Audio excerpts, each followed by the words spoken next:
শুক্রবার সকাল থেকে সুজিত বসুর বাড়িতে তল্লাশি অভিযানে নামে ইডি।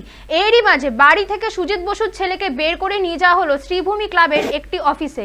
কেন্দ্রীয় বাহিনীর কড়া নিরাপত্তার ঘেরাটোপে নিয়ে যাওয়া হয় সুজিত বসু পুত্র সমুদ্র বসুকে। লেকটাউনে সুজিত বসুর দুটি বাড়ি রয়েছে। সকাল থেকেই সেখানে ইডির তল্লাশি চলে।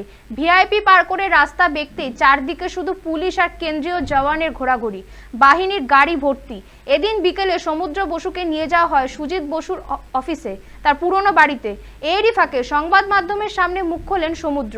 তিনি বলেন, তদন্ত চলছে, তদন্তকারী সংস্থা এসেছে, ওরা তাদের কাজ করুক। তদন্তের কারণেই সুজিতের অফিসে তাকে নিয়ে যাওয়া হয় বলে খবর।